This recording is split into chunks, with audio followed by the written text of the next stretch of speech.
우리에게 주시는 말씀은 히브리서 12장 1절과 2절입니다. 신약성경 367쪽입니다. 히브리서 12장 1절과 2절 말씀입니다. 우리 한 목소리로 함께 성경 말씀 봉독하겠습니다. 이러므로 우리에게 구름같이 둘러싼 허다한 증인들이 있으니 모든 무거운 것과 얽매이기 쉬운 죄를 벗어버리고 인내로써 우리 앞에 당한 경주를 하며 믿음의 주여 또 온전하게 하시는 이인 예수를 바라보자. 그는 그 앞에 있는 기쁨을 위하여 십자가를 참으사 부끄러움을 개의치 아니하시더니 하나님 보좌 우편에 앉으셨느니라. 아멘. 네, 예수님만 봅시다 라는 제목으로 오늘 말씀을 나누려고 합니다. 자, 히브리서 말씀은 오늘날의 이탈리아에 있는 성도들에게 기록한 말씀입니다. 히브리서가 끝나는 이제 13장에 보면 24절에 이렇게 이야기를 합니다. 이탈리아에서 온 자들도 너희에게 문안하느니라. 그렇게 이야기를 합니다. 이 히브리서 내용은 전체적으로 그때는 이제 이달리아라고 했고요. 지금은 이탈리아라고 합니다. 거기에 있는 성도들에게 보내는 편지였습니다. 자, 이 히브리서의 내용은 한마디로 이야기를 하면은 박해 가운데 흔들리고 있는 성도들의 믿음을 다시 붙잡기 위하여서 한 번 더 말씀으로 교육하기 위하여서 기록된 것이 바로 히브리서입니다. 자, 처음에는 박해를 잘 이겨내던 사람들이 시간이 지나면서 이 박해가 길어지면서 신앙이 흔들리게 되었습니다. 그리고 어떤 사람들은 다시 유대교로 돌아가려고 하고요. 또 어떤 사람들은 이제 이교도들 가운데는 하나님을 믿지 않는 자리로 가려는 이들도 있었습니다. 그러니까 박해가 짧을 때에는 믿음을 지킵니다. 그런데 이 박해가 길어지니까 점점 더 심해지니까 그들 가운데서 이 박해로 인한 여러 가지 어려움들이 나타나게 됩니다. 그래서 이 히브리서에는 그 당시 박해로 인하여서 나타나는 그 교회의 모습들이 중간중간에 기록되어 있습니다. 첫 번째가 히브리서 3장 12절 말씀인데요. 이렇게 기록되어 있습니다. 악한 마음을 품고 살아계신 하나님에게서 떨어질까 조심할 것이요. 이렇게 이야기를 합니다. 첫 번째는 불신입니다. 지금도 우리가 고난을 당하면 개인적으로 어려운 일이 생기면은 쉽게 이렇게 생각을 합니다. 내가 하나님을 믿는데 왜 나한테 이런 일이 생겼을까? 그렇죠? 그때나 지금이나 마찬가지입니다. 내가 하나님 믿으니까 다 잘 돼야 되는데, 내가 하나님 믿으니까 별 문제가 없어야 되는데 라고 생각을 합니다. 그러다 보니까 이 고난과 박해가 길어지니까 가장 첫 번째 생겨나는 문제는 불신이었습니다. 그리고 두 번째가 5장 12절에 나와 있습니다. 이렇게 이야기를 합니다. 때가 오래되었으므로 너희가 마땅히 선생이 되었을 터인데 너희가 다시 하나님의 말씀의 초보에 대하여 누구에게서 가르침을 받아야 할 처지이니 이렇게 이야기를 합니다. 교육의 부재입니다. 하나님의 말씀이 제대로 양육되어지지 않는 문제가 생겨나기 시작을 했습니다. 그러니까 지금 히브리서에서 뭐라고 이야기를 하는가 하면요, 너희들이 때가 오래되었기 때문에 선생이 되어야 되는데 다시 말씀의 기초를 배워야 되는 신앙으로 돌아가 버렸다는 겁니다. 자, 그 다음에 세 번째입니다. 10장 25절에 우리가 잘 아는 말씀이 있습니다. 모이기를 패하는 어떤 사람들의 습관과 같이 하지 말고 오직 권하여 그날이 가까움을 볼수록 더욱 그리하자. 예배에 문제가 생겼습니다. 무성의한 예배가 생겨나게 되었고 사람들이 예배에 대하여서 예배의 소중함들을 모르게 되었습니다. 그리고 네 번째로는 13장 9절에 나와 있습니다. 여러 가지 다른 교훈에 끌리지 말라. 잘못된 교훈들이 교회 안에 들어오게 되었습니다. 올바른 말씀이 선포되어지지 않기 때문에, 고난과 박해를 통하여서 예배가 온전히 드려지지 않기 때문에 신앙의 양육이 제대로 이루어지지 않고 예배가 드려지지 않고, 그러므로 인하여서 올바른 말씀이 교회 안에서 사라지고 있다는 것입니다. 이 네 가지 문제가 지금 히브리서를 기록한 이유입니다. 자, 그런데 이와 유사한 상황은 우리가 갈라디아서를 읽어봐도 비슷하게 나옵니다. 자, 오직 의인은 믿음으로 살리라. 여러분, 이 말씀은 여러 가지 환난을 대하는 성도의 자세를 말하고 있습니다. 여러분, 언제 우리가 믿음으로 살아야 됩니까? 예배드리는데 아무 문제가 없고 내가 신앙으로 살아가는데 아무 문제가 없을 때에는 굳이 이렇게 우리가 강조하고 이 말씀을 새겨야 될 이유가 없습니다. 사실 어려움들이 생기고 박해가 생기고 여러 가지 믿음을 지키기 어려울 때에, 그때에 성도의 자세에 대해서 말하고 있는 것이 바로 이 말씀입니다. 오직 의인은 믿음으로 살게 되는 것입니다. 우리의 여러 가지 상황들 가운데서 우리는 믿음을 붙잡고 살아야 되는 사람들입니다. 자, 율법으로 돌아가려는 이들에게 구약의 말씀이 예수 그리스도를 통하여서 이루어졌음을 설명하는 것이 바로 히브리서입니다. 그래서 신약 성경 가운데 가장 많은 구약을 인용하는 책이 히브리서입니다. 그래서 우리가 히브리서를 읽어보면 구약의 이야기들이 정말 많이 나옵니다. 이제는 모세가 아닌 예수 그리스도를 통하여서 성경을 보아야 한다라는 것을 말하고 있습니다. 그래서 히브리서 안에는 신학적으로 가장 중요한 기독론이 하나 들어있는데, 이게 한마디로 이야기를 하면은 예수님을 바라보자는 겁니다. 예수님을 바라보는 것이 가장 중요하다는 것을 말하고 있습니다.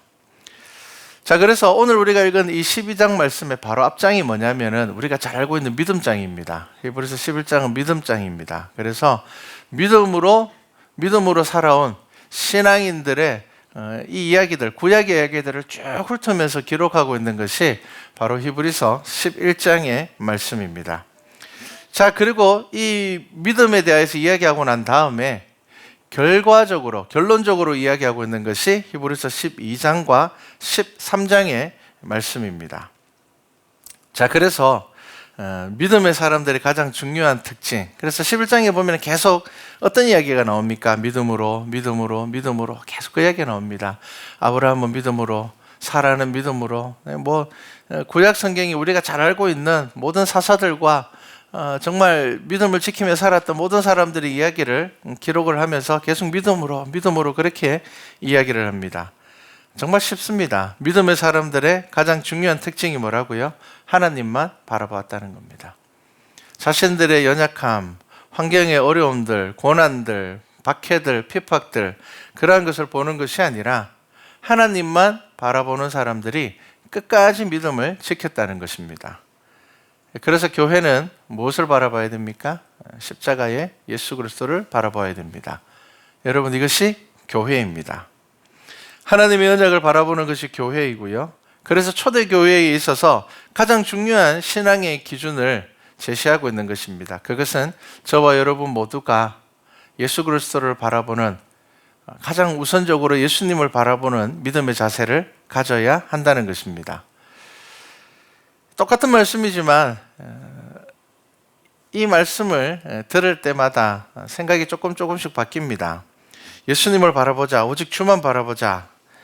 제가 20대 때에 이 성경 말씀을 묵상했을 때는 그냥 당연히 교회니까 그래야지 교회니까 예수님만 바라봐야지. 그런데 나이가 들수록 이렇게 생각하게 됩니다. 예수님만 바라보지 않으면 큰일 나겠구나. 예수님만 바라보지 않으면 큰일 나겠구나. 그리고 목사가 되고 난 다음에는 그런 생각을 합니다. 성도들이 목사를 바라보는 것이 아니라 예수님을 바라보는 것이 교회구나. 그렇게 생각하게 됩니다. 지금 한국교회가 가지고 있는 가장 큰 문제점 중에 하나가 무엇입니까? 그냥 흔히 하는 말로 스타 목사가 등장을 했다는 겁니다.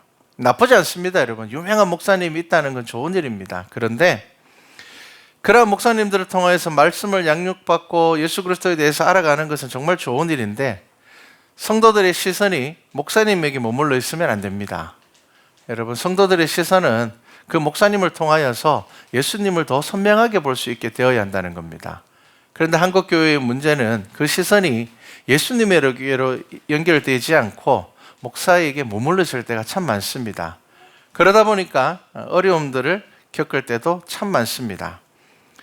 여러분, 갈라디아서 2장 20절에 사도 바울이 이렇게 이야기를 합니다. 내가 그리스도와 함께 십자가에 못 박혔나니 그런즉 이제는 내가 사는 것이 아니요 오직 내 안에 그리스도께서 사시는 것이라. 우리가 잘 아는 말씀이죠. 위대한 사도인 사도 바울조차도 뭐라고 이야기를 하는가 하면요, 내가 죽어야 한다라는 겁니다. 이 여러 가지 의미를 가지고 있습니다. 그냥 신앙적인 고백으로 내가 죽고 내 속에 예수 그리스도가 살아야 돼라는 의미도 가지고 있지만 바울은 사도입니다. 많은 사람들에게 드러나는 자이고 많은 사람들이 따르는 사람입니다. 자신의 이 사도된 자리에서 지금 사도 바울이 고백하는 것은 뭐라고요? 이 나를 통하여서 예수 그리스도를 만나는 사람들에게 있어서도 나는 죽고 예수만 드러나야 한다는 겁니다. 여러분, 이것이 믿음입니다. 그리고 이것이 올바른 교회입니다. 그리고 이것이 건강한 교회의 모습입니다. 11장에서 믿음에 대해서 계속 이야기를 하고요. 이제 12장에 와서 이렇게 시작합니다. 이러므로 우리에게 구름같이 둘러싼 허다한 증인들이 있으니, 이렇게 이야기를 합니다. 자, 이 허다한 증인들은 누굽니까? 11장에서 이야기하고 있는 믿음의 사람들입니다.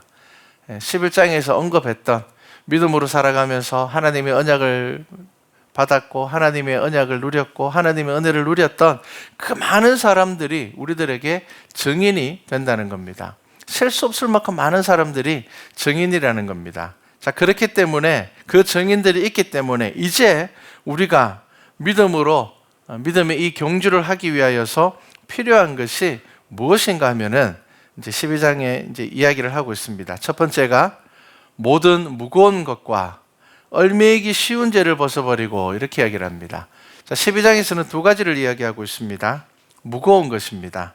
자, 이 무거운 것이라는 것은 단어의 원 의미로 들어가게 되면은 쉽게 제거할 수 없기 때문에 훈련을 해서 제거해야 되는 것들을 의미합니다. 그리고 필요 없는 의복을 의미하기도 합니다. 그래서 일단 무거운 것이라는 것은 우리가 그냥 마음먹고 나 이제 뭐 이거 버릴 거야 한다고 버릴 수 있는 게 아닙니다. 이거는 훈련하고 믿음 안에서 결단하고 연단하여야 버릴 수 있는 것을 의미를 합니다. 자, 그 다음에 두 번째, 얽매이기 쉬운 것은 반대입니다. 큰 죄를 이야기하는 것이 아닙니다. 우리 주위에 있으면서 내게 영향을 주는 것들을 의미합니다. 예를 든다면 어떤 성격적인 결함이라든지 혹은 내가 쉽게 저지를 수 있는 죄라든지 혹은 내게 있어서 끊을 수 없는 습관들이라든지 이러한 것들을 제하여 버려야 한다는 겁니다.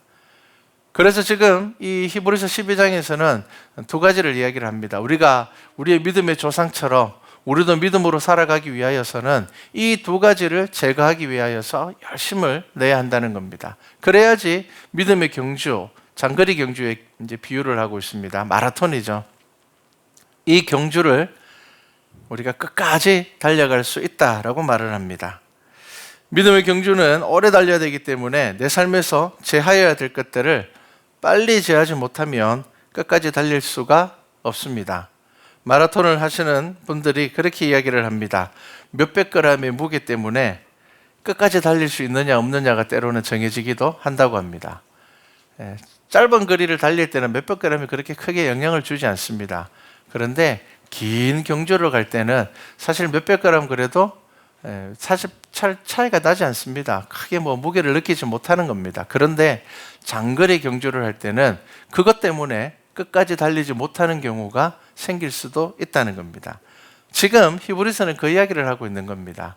우리의 믿음의 경주는 짧게 끝나는 것이 아닙니다. 우리의 인생, 우리가 살아가는 이 삶의 긴 장거리 경주입니다. 그렇기 때문에 우리가 이 끝까지 믿음으로 달려가기 위하여서는 무거운 것과 얽매이기 쉬운 것들을 우리의 삶 가운데서 제하는 믿음의 훈련들과 연단들이 필요하다는 겁니다. 그렇게 제하여야지 우리가 예수 그리스도를 볼 수가 있는데 우리 스스로 이러한 것들을 완전히 제거할 수가 없습니다. 이러한 결단을 할 때 가장 중요한 기준이 되는 것이 뭐라고요? 우리가 예수 그리스도를 바라보는 것입니다. 말씀 안에서 우리가 주를 보는 것입니다. 하나님께서 우리들에게 성경 말씀을 통하여서 우리의 삶을 어떻게 연단하고 훈련하기를 원하시는지를 보아야 하는 것입니다. 여러분, 성경에는 다양한 우상들이 있습니다. 대표적인 것들이 무엇입니까? 종교적인 우상입니다. 그리고 또한 돈이라든지 사상과 이념들도 분명히 우상으로 우리의 삶 안에 자리 잡고 있습니다. 우리가 하나님보다 그러한 것들을 더 중요하게 생각할 때에 그것이 우리의 믿음에 반드시 방해가 되고 우리의 믿음을 연약하게 만듭니다. 그런데 우리가 쉽게 지나쳐버리는 우상이 또 하나 있습니다. 그게 무엇입니까? 바로 사람입니다. 사람입니다. 사람을 의지하고 환경을 의지하다 보면은 우리의 믿음이 약해질 때가 많습니다. 그래서 예수님만 바라보자라는 것은 여러 의미를 가지고 있습니다. 예수님 외에 다른 것들을 바라보면 교회 공동체는 무너지게 되어 있습니다. 우리 주위에는 많은 사람들이 있습니다. 그 중에는 악한 사람들도 있지만 선한 믿음의 동력자들도 많습니다. 좋은 사람들도 많습니다. 내게 영향을 주거나 또 내게 영향을 받는 사람들도 있습니다. 지체됨은 정말 중요합니다. 여러분, 그런데 지체의 의미를 우리가 잘 알아야 됩니다. 여러분, 예수 그리스도가 머리 되는 것이 올바른 지체입니다. 여러분, 그것이 예수 그리스도를 바라보는 겁니다. 우리가 교회 공동체로 모였는데 우리의 머리가 뛰어난 사람이라든지 교회에서 목사가 된다든지 그렇게 되어서는 안 된다라는 겁니다.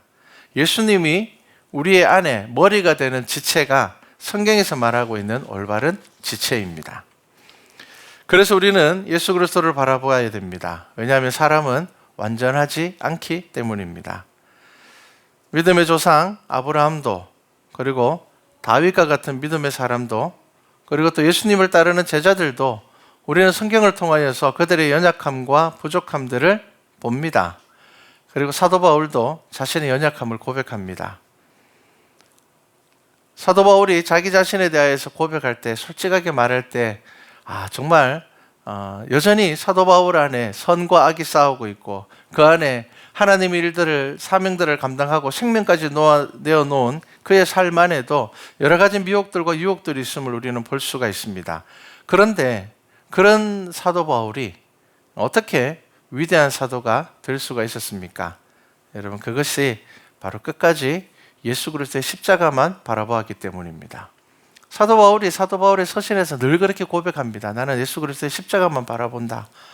나는 예수님만 생각한다. 내 고난 앞에서도 나는 고난을 보지 않고, 나를 괴롭히는 모든 문제 가운데서도 내가 그 문제에 집중하지 않고, 나는 오직 예수 그리스도의 십자가만 바라본다. 그것이 사도 바울의 고백입니다. 때로는 우리는 나를 믿는 사람들, 나를 신뢰하는 사람들, 그런 사람들을 바라볼 때가 참 많습니다. 여러분, 그럴 때 잠시 좋을 수는 있지만 언젠가는 실망하게 되고 때로는 실망을 주게 되는 것입니다. 우리는 가장 가까이 살아가는 가족들에게도 실망할 때가 참 많습니다. 우리가 연약하기 때문입니다. 우리 안에 완전하지 않기 때문입니다. 그래서 여러분, 이 히브리서 12장에서는 예수를 보라, 주를 보라, 그렇게 이야기를 하면서 예수님을 보는 방법을 12장 말씀에 기록이 되어 있습니다. 그게 14절 말씀입니다. 제가 한번 읽어드리겠습니다. 히브리서 12장 14절 말씀입니다. 모든 사람과 더불어 화평함과 거룩함을 따르라. 이것이 없이는 아무도 주를 보지 못하리라. 이렇게 이야기를 합니다. 어떻게 하라고요? 화평함과 거룩함을 따라야 됩니다. 사도 바울의 다른 서신에서는 거룩함을 사모하라, 그렇게 이야기를 합니다. 우리 주위에는 예수님 이야기하면서 화평과 거룩을 따르지 않는 사람들이 점점 많아지고 있습니다. 어떤 사람들은 요즘에는 예수님을 자꾸 혁명가라고 이야기를 합니다. 그런데 예수님의 혁명이 무엇인지를 알아야 됩니다. 예수님의 혁명은 십자가의 사랑입니다. 그런데 예수님의 혁명에 대해서 이야기하면서 자꾸 투쟁하는 것만 이야기하는 사람들이 많은데, 여러분, 예수님의 혁명은 십자가의 사랑입니다. 예수님의 혁명은 어떤 혁명이었습니까? 가룟 유다에게도 끝까지 사랑으로 함께 식사하며 떡 조각을 건네신 분이 바로 예수님입니다. 자신에게 채찍질하는 이들에게 침묵을 하신 분이 바로 예수님입니다. 그런 예수님을 이야기해야 되는데 이상하게 자꾸 예수님을 이야기를 하면서 엉뚱한 이야기들을 하는 사람들이 우리 주위에 많아지고 있습니다. 여러분, 기억하셔야 됩니다. 화평과 거룩함을 잃으면 우리는 예수 그리스도를 볼 수 없게 됩니다. 사람의 욕심만 그 자리에 남게 되는 것입니다. 성경의 말씀을 한 구절 인용하는 것이 가장 위험합니다. 여러분, 성경을 볼 때에는 여러 군데를 보아야 됩니다. 다양하게 보아야 됩니다. 그래서 성경을 통하여서 하나님께서 우리에게 무엇을 말씀하시고자 하는 것을 알아야 됩니다. 그렇기 위하여서 우리가 말씀을 묵상하고 성경을 공부하는 것입니다. 그것이 우리에게 필요합니다. 멋진 노후를 예약하라라는 책이 있습니다. 그 책에 보면 이런 글귀가 있습니다. 눈, 비, 그리고 사람, 이 세 가지는 멀리서 보아야 아름답다. 창을 통해서 바라볼 때는 그지없이 아름다운 눈과 비, 그러나 가까이 다가가면 갈수록 흙탕물로 변하고 질척해서 처치 곤란할 때가 많다. 이렇게 이야기를 합니다. 여러분, 예수님을 보고 그 사랑으로 사람을 보면 여러분 실망할 것 없습니다. 그런데 우리가 예수 그리스도를 보지 않고 우리가 사람을 보게 되면 실망할 때가 많습니다. 처음에는 좋았지만 시간이 지나면서 실망할 때가 많습니다. 하지만 우리가 예수 그리스도를 보고 그 사랑으로 보게 되면 기도하게 됩니다. 그 사람의 연약함을 놓고 기도하게 됩니다. 그리고 나의 연약함을 발견하게 됩니다. 다른 사람들의 모습에서 나의 부족함을 또한 발견하게 되는 것입니다. 나도 별반 다르지 않기 때문입니다. 그래서 여러분, 예수 그리스도의 사랑이 없으면 공동체는 아주 큰 어려움을 겪게 됩니다. 오늘 말씀에 이제 2절에 보면 이렇게 이야기를 합니다. 믿음의 주여 또 온전하게 하시는 이인 예수를 바라보자. 그는 그 앞에 있는 기쁨을 위하여 십자가를 참으사. 이렇게 이야기를 합니다. 여러분, 예수님은 기쁨을 위하여서 십자가를 참으신 분입니다. 그 예수님을 보라는 겁니다. 그 예수님을 보라는 겁니다. 십자가의 그 고난의 길을 기쁨으로 참으신 분을 보라는 겁니다. 고통스럽습니다. 고문을 당합니다. 사람들에게 조롱을 당합니다. 견딜 수 없을 만큼의 큰 박해와 고난이 있었습니다. 하지만 예수님께서는 기쁨을 위하여 그 십자가를 참으셨습니다. 그리고 또 하나 부끄러움을 개의치 아니하셨습니다. 여러분, 십자가의 형벌은 부끄러움입니다. 조롱입니다. 그럼에도 불구하고 예수님께서는 그것을 개의치 않으신 분입니다. 무엇 때문에요? 저와 여러분을 구원하기 위하여십니다.